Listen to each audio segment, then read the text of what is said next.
है। अगर इसको हम पानी में डुबोएं तो पानी इसके अपोजिट डायरेक्शन में एक फोर्स लगाएगी, इसी को हम बायोंड कहेंगे। मतलब कि ये देखो, इसको हम पानी में डुबो रहे हैं, ये पानी में आसानी से नहीं जा रहा है, मतलब कि इसको कोई नीचे से ऐसा लग रहा है कि ऊपर की ओर ठेल रहा है। रियलिटी में इसको कोई ठेल नहीं रहा है, इसको पानी का प्रेशर ठेल रहा है, इसी को कहते हैं बायोंड फोर्स। हेलो दोस्तों, सूर्यवंशम इंस्टीट्यूट के आपके अपने चैनल पे मैं रोहित बिंद एक बार फिर से आप सभी का स्वागत करता हूं। इस क्लास में हम समझने वाले हैं आर्किमिडीज के सिद्धांत के बारे में।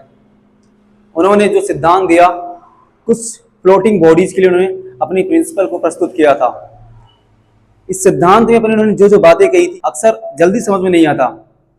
मैं इस वीडियो में आपको इनकी प्रिंसिपल को प्रैक्टिकली और आसान भाषा में समझाने का प्रयास करूंगा, तो वीडियो के एंड तक बने रहिएगा, क्योंकि आखिरी तक मैं पूरी तरीके से आर्किमिडीज सिद्धांत को आपके सामने क्लियर कर दूंगा और उनकी पूरी कही गई बातें बिल्कुल परफेक्ट बैठेंगी। सपोज हम मान लेते हैं कि एक कंटेनर हम लेते हैं, इस कंटेनर में वाटर फिलअप करते हैं। पहले उन्होंने कहा क्या क्या था ये समझ लेते हैं, फिर उसके बाद दिखाते हैं आपको। उन्होंने ये कुछ बातें कही कि अगर हम किसी चीज को पानी में डुबोएं तो उस वस्तु का जितना वॉल्यूम होगा वो अपने वॉल्यूम के जस्ट इक्वल ही वाटर को डिस्प्लेसमेंट करेगा। मतलब उन्होंने कहा कि हम अगर किसी चीज को पानी में डुबोएं तो उसका जितना वॉल्यूम होगा, यानी कि आयतन होगा, उतना ही पानी वो बाहर गिराएगा। ठीक है, अब इस चीज को हम प्रैक्टिकली समझेंगे। जैसे सपोज मान लेते हैं कंटेनर है जिसमें पानी पूरा फिलअप है। पानी हमने इसमें इतना फिलअप कर दिया है कि अगर अब इसमें जरा सा भी पानी डालेंगे तो पानी बाहर गिर जाएगा। इस हद तक हमें पानी इसमें फिलअप करना है। अब हम मान लेते हैं ऊपर से कोई एक गेंद लेते हैं, सपोज दैट आप गेंद कोई भी ले लीजिए। आप इस गेंद की वॉल्यूम फाइंड कर लीजिए कि इसका एक्चुअल में आयतन कितना है। तो मुझे एक्चुअल में इस सर्कल का आयतन नहीं पता है। मान लेते हैं सपोज दैट कि इसका आयतन सपोज दैट मान लेते हैं कि 20 सेमी क्यूब है। अगर क्या होगा कि हम इसको इसमें डालें तो पानी बाहर गिरेगा। अब इस पानी को हमें बाहर जाने नहीं देना, कैद कर लेना है, तभी तो एक्सपेरिमेंट होगा। चेक करेंगे क्या बातें सही है कि नहीं। तो जैसे इसको आप अंदर डालोगे तो होगा क्या, ये अपने आयतन के बराबर पानी डिस्प्लेसमेंट करेगा, यानी कि ये पानी जो यहां आएगा ये बायोंड फोर्स ही कहा जाएगा। यही तो उनका सिद्धांत था। इसको इस वाटर का वॉल्यूम जो होगा इसके वॉल्यूम के इक्वल होगा, यानी जो वाटर होगा वो होगा कितना, इसका जो आयतन होगा वो भी इतना ही होगा। इस वाटर का आयतन 20 सेमी क्यूब ही आयतन आएगा। चलिए, पहली बात हो गई। उन्होंने एक बात और कही थी कि अगर किसी चीज को हम पानी में डुबोएं जो पानी में तैरे, चलिए तैरने के लिए कंडीशन बनाते हैं। जब कोई चीज पानी में तैर रही होती है उस टाइम में उसमें बायोंड फोर्स कैसे काम करती है। अभी आप इतना समझो कि जब हम किसी चीज को पानी में डुबोते हैं तो इस पर एक ऊपर की ओर फोर्स काम करता है, इसी फोर्स को हम बायोंड फोर्स कहते हैं। मतलब फिर से कंटेनर का एग्जांपल लेते हैं और समझाने का प्रयास करता हूं। इसमें वाटर फिलअप कर दिए हैं। अगर हम इसमें किसी चीज को डुबोएं तो इसका जो वेट होगा वो नीचे की ओर काम करेगा, डाउनवर्ड डायरेक्शन में, और जो पानी का फोर्स होगा ये अपवर्ड डायरेक्शन में लगेगा। इसी को बायोंड कहते हैं, जो अपवर्ड डायरेक्शन में लगता है। अब ये वाली फोर्स क्या करेगी, बायोंड फोर्स, ये करेगी क्या, इस वस्तु को डूबने से रोकना चाहेगी। कि कोई भी पानी में किसी चीज को डुबो तो उसके ऊपर एक अपोजिट फोर्स लगती है, इसी फोर्स को बायोंड फोर्स कहते हैं। बात कही कि अगर किसी चीज को हम पानी में डुबोएंगे तो वो अगर तैर रही है तो जो पानी डिस्प्लेसमेंट करेगी उस पानी का भार उस वस्तु के भार से ज्यादा होगा। मतलब समझिए, जैसे कि इस बॉल के अब भार लेते हैं, सपोज दैट भार यानी कि वेट, इस वस्तु का वेट हम मान लेते हैं सपोज दैट चलो 50 ml मान लेते हैं, 50 न्यूटन इस वस्तु का भार है, 50 न्यूटन उस वस्तु का भार है। तो अगर ये पानी में तैर रहा है तो पानी इससे ज्यादा डिस्प्लेसमेंट होगा। अब पानी को इसमें डुबोते हैं, पानी बाहर गिरेगा। सपोज दैट इसको हमने डुबोया, अब इसका भार 50 न्यूटन है, तो जाहिर सी बात होगी अगर ये पानी में तैर रही है, अगर ये पानी में तैर रही होगी तो यहां जो आपको वाटर प्राप्त होगा ये वाटर उस वेट से ज्यादा होगा। इसी वाटर की इस फोर्स को कहेंगे बायोंड फोर्स कहेंगे। बायोंट फोर्स, ये कितना आएगा? ये पक्का 50 से ज़्यादा आएगा।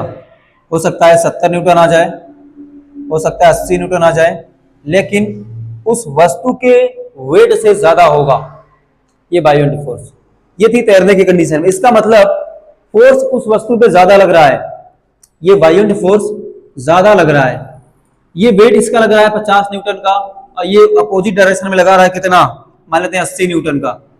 तो वस्तु कहाँ डूबेगी? पानी में नहीं डूब पाएगी, क्योंकि बायोंट फोर्स ज्यादा काम कर रहा है, वो भी किधर? अपवर्ड डायरेक्शन में। अभी डाउनवर्ड डायरेक्शन में लग रहा है कम फोर्स, तो चीजें डूबेंगे ही नहीं। अब समझते हैं डूबने वाली कंडीशन में क्या होगा। जब कोई वस्तु पानी में डूब जाए तो इसमें क्या होगा, ये समझते हैं जरा।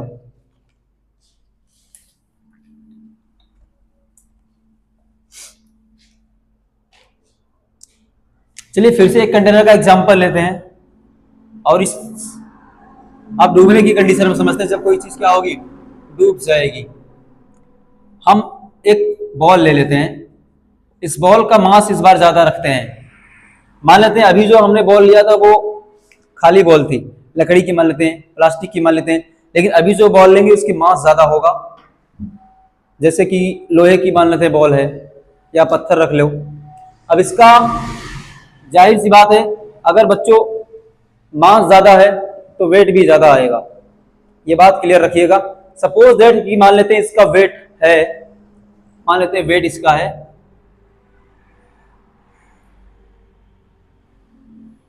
मान लेते हैं इसका वेट है 250 न्यूटन। इस वस्तु का जो वेट है 250 न्यूटन है, अगर इसको हम पानी में डुबोएं तो कितना पानी बाहर गिरेगा? इसके भार से कम गिरेगा। मतलब इसको जब पानी में आप डुबोगे, ये डूबने की कंडीशन में है, पानी में डूब जाएगी अपने आप, क्योंकि इसका मास ज्यादा होगा। अगर ऐसा होता है तो यहां जो आपको पानी प्राप्त होगा वो कितना होगा? इसके बायोंट फोर्स, बायोंट फोर्स कितनी होगी? बायोंट फोर्स इसके वेट डूबने की कंडीशन में कम प्राप्त होगी। हो सकता है 200 न्यूटन लगे, ये भी हो सकता है कि 150 न्यूटन। 200 न्यूटन की वस्तु पर अगर वो पानी में डूब रही है तो उसको उस पर बायोंट फोर्स कम लगेगा। अब देखो कैसे डूब जाएगी। जैसे कि ये पानी में डूबने के लिए आ रहा है, इसका जो वेट है 250 न्यूटन है, और पानी जो बायोंट फोर्स लगा रहा है ये कम फोर्स लगा रहा है। ये फोर्स कितनी आ रही है? मान लेते हैं 200 आया। तो इस कंडीशन में क्या होगा? वस्तु पानी में डूब जाएगी। मतलब उन्होंने सीधा सीधा क्या समझाना चाहता कि अगर किसी चीज का वेट कम होगा बायोंट फोर्स से तो वो तैरेगा। किसी चीज का वेट अगर कम होगा बायोंट फोर्स से, यानी कि बायोंट फोर्स ज्यादा होगा तो वस्तु तैरेगी। दूसरी बात यह होगी, अगर किसी चीज का वेट ज्यादा होगा बायोंट फोर्स से तो वो चीज पानी में डूब जाएगी। इसका एक सीधा साधा एग्जांपल ये भी समझाया जा सकता है डेंसिटी से। अगर किसी चीज की घनत्व यानी कि डेंसिटी वाटर से ज्यादा होगी तो वो खुद ही पानी में डूब जाएगी, हो जाएगी। जैसे एक इंसान पानी में डूब जाता है, जिंदा इंसान, एक मुर्दा इंसान पानी पर तैरता है। इसके पीछे की साइंस क्या है? जिंदा इंसान की डेंसिटी आप देखोगे कि वाटर ज्यादा होती है, इसलिए वो पानी में जाएगा, डूब जाएगा। लेकिन जब मर जाता है उसकी बॉडी डिकम्पोज होती है, सड़ना चालू हो जाता है, जिसकी वजह से उसकी डेंसिटी कम होने लगती है। फिर धीमे धीमे पानी के बॉटम से वो ऊपर आने लगता है और तैरने लगता है। चलिए अब ये समझते हैं कि ये पानी वाली जहाजें पानी में कैसे तैरती हैं। पानी में जहाजें का डेंसिटी तो पानी से ज्यादा होता है? नहीं, ऐसा बात नहीं है। डेंसिटी को औसत डेंसिटी निकाली जाती है। जरा समझते हैं कैसे। हम बात करते हैं कि समंदर में बड़ी बड़ी जहाजें कैसे तैरती हैं। बायोंट फोर्स का यूज किया जाता है वहां, टेक्निकल माइंड लगाकर। लोगों ने सोचा कि बायोंट फोर्स को कैसे यूज करें हम, और आज है पानी की जहाजें समुद्र में टहल रही हैं। मतलब ऐसे समझो, अगर ये हम ले लिए, मानते हैं बहुत बड़ा तालाब है, बहुत बड़ा, इसमें हमको किसी चीज को तैराना है या पानी वाली शिप को, तो ये हो गया। अच्छा मान लेते हैं ये लोहे का बना है, तो ये मान लेते हैं आयरन है, तो इसकी डेंसिटी वाटर की डेंसिटी से बहुत ज़्यादा होगी, तो ऐसे केस में तो डूब जाना चाहिए। नहीं डूबेगा, क्यों? क्योंकि इसका औसत डेंसिटी निकालेंगे हम इस पूरी सिस्टम का, क्योंकि इसमें यहाँ हवा भरी होंगी, एयर होगी। अब ये एयर क्या करेगा? औसत डेंसिटी वाटर से भी कम कर देगा। अभी हम आपको इस सबको प्रैक्टिकली दिखाना चाहते हैं, तो चलिए आपको हम इन सब चीजों का प्रैक्टिकल करके दिखाते हैं कि क्या आर्किमिडीज सिद्धांत वाकई में कारगर साबित होती है।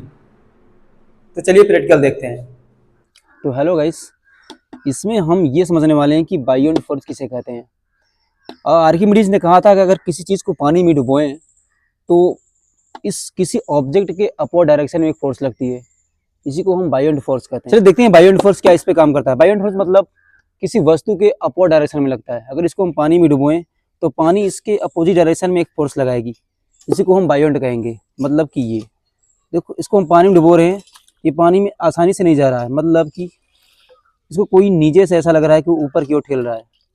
रियलिटी में इसको कोई ठेल नहीं रहा है, इसको पानी का प्रेशर ठेल रहा है, इसी को कहते हैं बायोंट फोर्स। चलिए अब ये देखते हैं कि उन्होंने कहा था कि अगर किसी चीज़ को हम किसी वाटर में डुबोएं तो होगा क्या? जितना इस चीज़ का वॉल्यूम होगा इतनी वाटर डिस्प्लेसमेंट होगी, यानी कि इस पानी में से इतनी पानी बाहर गिरेगी जितना इसका वॉल्यूम होगा। अगर ऐसा होता है तो होना क्या चाहिए कि जितनी पानी डिस्प्लेसमेंट होगी उतने पानी से ये बॉटल भर जाना चाहिए, क्योंकि वाटर का वॉल्यूम भी उतना ही होगा जितना कि बॉटल का है। तो चलिए देखते हैं क्या ऐसा होता है।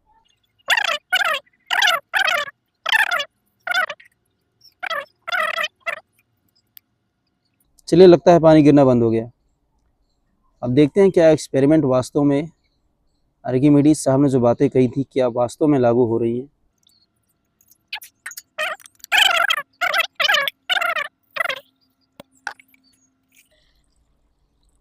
वाह, पानी बिल्कुल ही उतना गिरा जितना कि इसके वॉल्यूम है। आप देख सकते हैं इसमें थोड़ी सी पानी बची है। अगर आपने वीडियो को ध्यान से देखा हो तो ये वो पानी है जो हमारी फिंगर की वजह से बाहर आई है, क्योंकि आपने देखा होगा कि हमारी फिंगर थोड़ी सी पानी में डूबी थी, इसलिए पानी की थोड़ी क्वांटिटी ज़्यादा हो गई थी। धन्यवाद।